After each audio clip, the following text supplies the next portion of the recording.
You walk into a gas station, grab a pack of cigarettes for 12 bucks, pick up a Snickers and a Coke on your way out. Total damage, maybe $15. Then you swing by the grocery store, try to buy some fresh salmon and a bag of spinach, and somehow you're out $40 before you even make it to the register. And you're standing there thinking, wait, how is the stuff that's literally designed to kill me cheaper than the stuff that's supposed to keep me alive? Here's the thing, that price gap isn't random. It's not just supply and demand doing its thing. It's a deliberately engineered system that's been fine-tuned over decades to keep unhealthy products cheap, accessible, and, most importantly for the companies selling them, addictive. And it's costing us way more than we realize. Now look, I know what you're thinking. Come on, it's just market economics. Companies price things based on production costs. And yeah, on the surface, that makes sense. But when you actually dig into how cigarettes and junk food stay so cheap despite massive taxes, despite public health campaigns, despite literally everything we know about how bad they are for us, you start to see something way darker. You see a lobbying machine, a subsidy structure, and a pricing playbook that's specifically designed to keep you buying products that wreck your health while making healthier options feel financially out of reach. And here's what most people don't realize. The companies making this stuff aren't just passively selling products. They're spending hundreds of millions of dollars every single year to keep prices artificially low, to fight any policy that would make their products more expensive, and to shift the cost of all the health damage onto you, onto taxpayers, onto the healthcare system. So today, we're breaking down exactly how this works, who profits, who pays, and why your grocery bill feels so backwards. Let's start with tobacco, because this is where the playbook was perfected.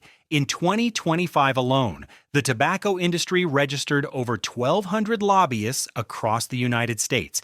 That's a 24% increase from the year before. 1,200 people whose full-time job is to walk into legislatures, sit down with policymakers, and convince them that raising cigarette taxes is bad for the economy, bad for consumers, and bad for freedom. Philip Morris International increased their lobbying registrations by 42% in just 1 year.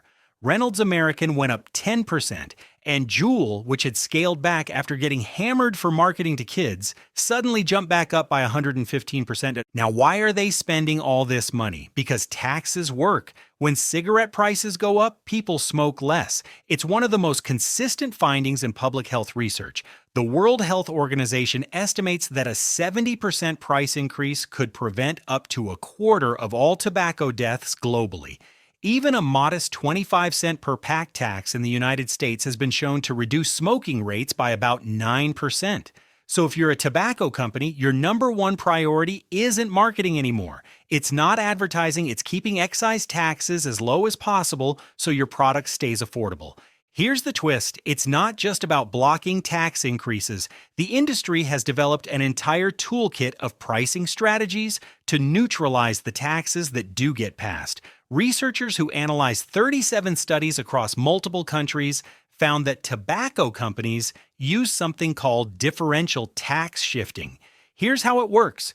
When a new tax comes in, they raise prices on premium brands way more than the tax actually requires. That's called overshifting. But on budget brands, the cheap stuff that price-sensitive smokers buy, they barely raise prices at all. Sometimes they even absorb part of the tax themselves. That's undershifting. And so what happens? Smokers who might have quit because of the price increase just switch to a cheaper brand instead. The industry keeps the customer, the government thinks the tax worked because revenue went up, but the actual public health goal, getting people to quit, gets undermined. They also launch new budget brands right when taxes go up, giving smokers a cheap escape route. They smooth out price increases over time so there's no sticker shock that might trigger quitting. They flood certain neighborhoods and stores with coupons, rebates, and multi-pack discounts. In some cases, the effective price after all these promotions is lower than it was before the tax. And all of this is systematic. It's not some store manager deciding to run a sale. It's corporate strategy designed at the highest levels to protect market share when public health policy tries to intervene. Now, you might be thinking, okay, but that's big tobacco. They've always been shady. What does this have to do with my grocery bill? Well, the food industry learned from tobacco. And in some ways, they've got it even better because they've rigged the system from the farm level up. Let's talk about subsidies. The U.S. government, through the Farm Bill, has spent decades subsidizing the production of corn, soybeans, wheat, rice, sorghum, dairy, and livestock feed. These aren't small programs, we're talking billions of dollars a year. And here's the kicker.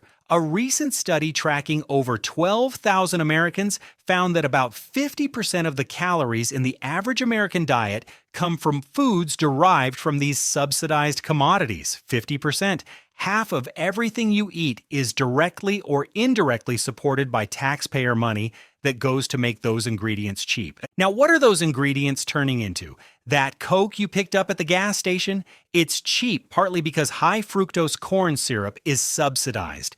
The government pays farmers to grow corn, which gets processed into cheap sweetener, which Coca-Cola buys at artificially low prices. Those McDonald's fries, subsidized vegetable oil from subsidized soybeans, fried using equipment that runs on subsidized corn ethanol, with potatoes grown using subsidized fertilizer. That frozen pizza in your cart, subsidized wheat for the crust, subsidized corn syrup in the sauce, subsidized dairy for the cheese, subsidized soy for the processed meat. Meanwhile, fruits and vegetables, the stuff we're actually supposed to eat more of, get almost no federal support. So from the very start, the price structure is tilted. The ingredients that make up junk food are artificially cheap because the government is paying farmers to grow them, while the ingredients that make up healthy food have to compete in the market without that advantage. This is the part nobody sees. A Centers for Disease Control study that analyzed dietary data from 2009 to 2014 found that people who ate the most subsidized food had a 41% higher risk of belly fat, a 37% higher risk of obesity, and a 29% higher likelihood of having dysglycemia, which is a precursor to diabetes. The researchers estimated that cardiometabolic diseases, diabetes, heart disease, stroke, cost the U.S. about $150 billion a year in direct healthcare costs, and when you add in lost productivity and indirect costs, that number doubles to $300 billion. So we're subsidizing the ingredients that make people sick, and then we're paying again on the back end to treat the diseases those ingredients cause. When you point this out, the standard industry response is, well, we're supporting farmers, we're protecting rural jobs, we're keeping food affordable. And yeah, sure, subsidies do help some farmers, but let's be honest about who really benefits. The biggest recipients of farm subsidies aren't small family farms. They're large agribusiness operations. And the companies that turn those subsidized crops into processed food are making record profits while public health is tanking. So we've created a system where taxpayer money flows to big ag, which sells cheap inputs to big food, which sells cheap junk to consumers, who then get sick and cost the healthcare system a fortune.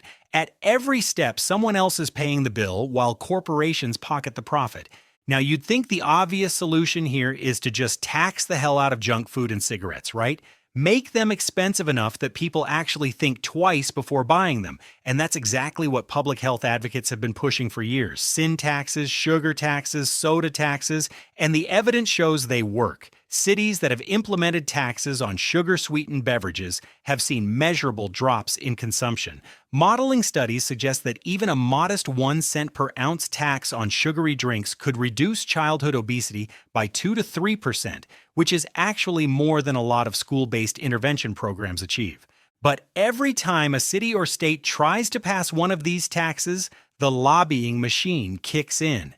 In January 2026, just a few weeks ago, the European tobacco industry sent an urgent letter to the European Commission, signed by 80 companies and trade associations, claiming that proposed increases to tobacco excise taxes would have dramatic consequences for Europe's economy. They trotted out the same arguments they always do. Higher taxes will fuel illegal trade. Organized crime will take over. Smokers won't quit, they'll just buy smuggled cigarettes. And oh, by the way, it'll hurt the poor the most because they spend a bigger share of their income on these products. Now look, some of that sounds reasonable on the surface. Taxes on cigarettes and junk food are regressive in the short run. They do take a bigger percentage bite out of a poor person's budget, but poor people are also the ones who benefit most from quitting smoking and improving their diets. They're more vulnerable to health shocks. They have less access to good health care. They lose more income when they get sick. Study after study shows that the health gains from tobacco taxes are actually strongly progressive. The people who benefit most are the ones with the least resources to deal with chronic disease. And the smuggling argument? It's mostly overblown.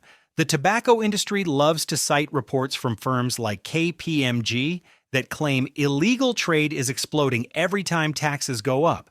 But those reports are funded by the tobacco companies themselves, and independent researchers have found that they exaggerate the problem. Yeah, some illegal trade exists, but well-designed tax systems with strong enforcement can manage it. The World Health Organization has repeatedly said that the benefits of higher tobacco taxes, fewer deaths, lower healthcare costs, more revenue for governments far outweigh the risks. So when you see industry lobbyists warning about smuggling and economic disaster, what they're really doing is protecting their market. Because the one thing they absolutely cannot afford is for cigarettes and junk food to become genuinely expensive. If that happens, consumption drops and their entire business model falls apart. Now, watch what happens when you look at how costs actually work. Here's another angle most people miss. Even when you take the companies out of the equation for a second, there's a built-in problem with how we measure costs. When you buy a pack of cigarettes or a bag of chips, you're paying for the product. But you're not paying for the lung cancer, the diabetes, the heart disease, the emergency room visits, the lost productivity. Economists call this a negative externality. It's a cost that gets pushed onto someone else. In this case, onto you when you get sick, onto taxpayers who fund Medicare and Medicaid, onto employers who pay higher insurance premiums, onto hospitals that eat the cost of uninsured patients. If prices actually reflected the true cost, that pack of cigarettes wouldn't be $12, it'd be $30. That 2-liter Coke wouldn't be $2, it'd be $5. The Big Mac combo wouldn't be $8, it'd be $15. But because the market doesn't price in those externalities, and because companies fight like hell to keep it that way, we get this completely distorted system where the most harmful products look like the best deals. Now let's flip this around. What if instead of subsidizing corn syrup and cheap meat, we subsidized fruits and vegetables? What if we made the healthy stuff genuinely affordable? There's actually research on this. The USDA ran a pilot program where people on food stamps got a 30% rebate on fruits and vegetables. Not a general price drop, a specific rebate that showed up automatically when they swiped their benefits card. And it worked. Participants increased their fruit and vegetable consumption by 25%. That's a massive shift from a relatively simple intervention. Other studies have found that combining taxes on junk food with subsidies on healthy food is even more effective than doing either one alone. You make the bad stuff more expensive and the good stuff cheaper at the same time, and people's buying habits actually change. The trick is that subsidies for consumers, the people actually eating the food, are way more effective than subsidies for producers, the farmers growing it. Paying farmers to grow more corn doesn't make you eat more vegetables, but giving you a discount on broccoli at the checkout, that works. And here's the thing, this isn't some radical utopian idea. Countries around the world are experimenting with taxes on sugar, salt, and saturated fat. Some have seen drops in obesity rates. Some have raised billions in revenue that gets reinvested in public health programs. It's not a magic bullet, but it's a hell of a lot better than the system we have now, where we're actively incentivizing people to eat and smoke themselves into an early grave. Now, here's what really frustrates me about this whole situation. The industry's go-to defense is always personal responsibility. You hear it constantly. People have a choice. No one's forcing them to smoke. No one's forcing them to eat junk food. If they make bad decisions, that's on them. And yeah, technically, sure, you do have a choice. But when the entire environment is engineered to nudge you toward the unhealthy option, when that option is cheaper, more convenient, more heavily advertised, and more aggressively promoted, calling it a free choice starts to feel like a joke. Think about it like this. If I put a Snickers bar at eye level on sale in a brightly colored wrapper right next to the register where you're standing in line with nothing to do but stare at it, and I put the apple in the back corner of the store at full price with no promotion, and then I spend $100 million a year on ads telling you the Snickers will make you happy, and then I turn around and say, hey, you chose the Snickers, that's your fault. That's not a fair playing field. That's a rigged game, and that's the scam. The companies know this. Internal documents from tobacco companies literally say their goal is to keep prices low enough that smokers don't quit, even if that means losing money on individual sales in the short term.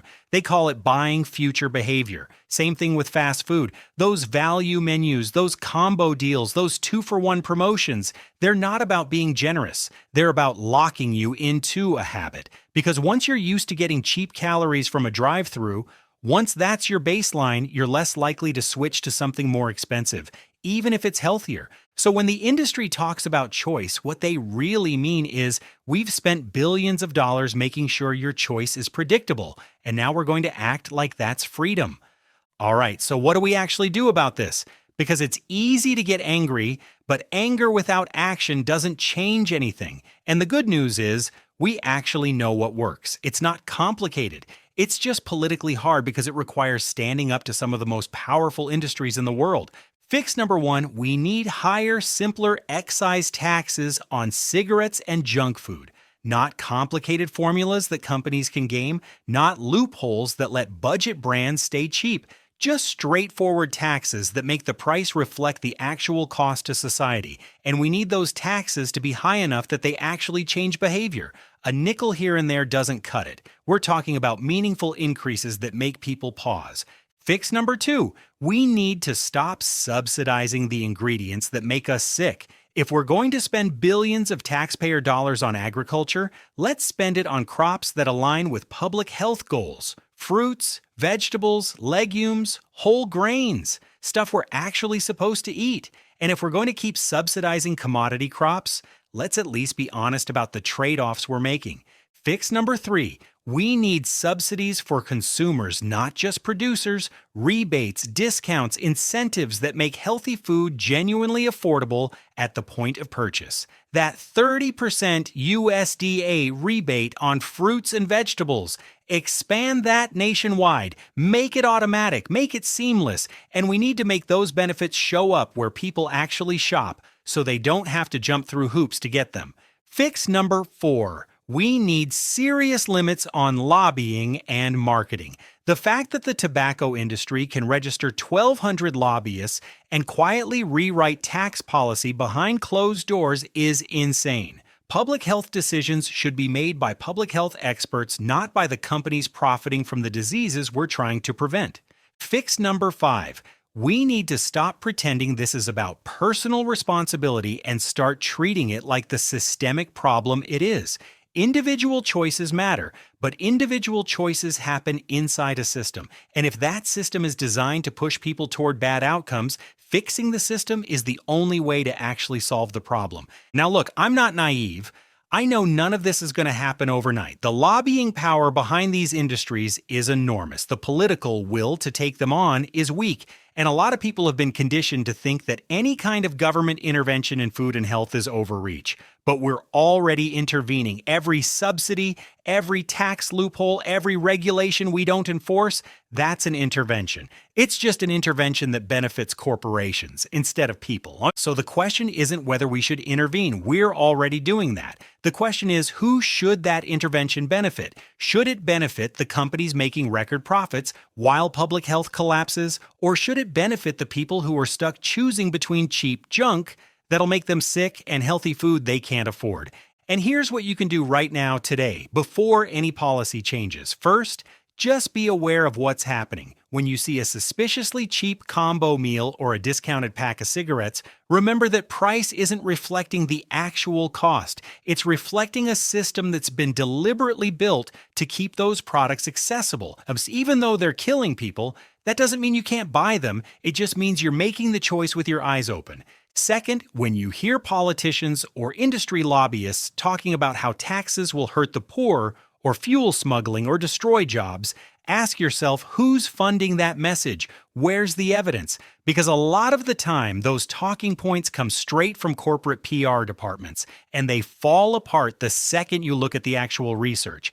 And third, support policies that make healthy food cheaper and unhealthy food more expensive. Vote for representatives who take public health seriously. Push back when you see industry lobbyists trying to water down regulations. This stuff matters. It's not abstract, it's your health, your family's health, your community's health. Because here's the bottom line. Your cravings aren't just cravings. They're an asset class. They're on a balance sheet somewhere. There's a company that's built a business model around keeping you addicted, keeping prices low, and keeping the real costs invisible. And until we change the system that makes that profitable, the problem's only going to get worse. So yeah, the burger and the cigarettes are cheap, but you're paying for them in ways you don't see, in healthcare costs, in lost years, in a food system that's fundamentally broken, and the longer we pretend that's just how markets work, the more expensive it's going to get. All right, that's it. If this opened your eyes to how rigged the game really is, share it with someone who needs to hear it. And if you want more breakdowns of the hidden economics shaping your life, subscribe, because we're just getting started.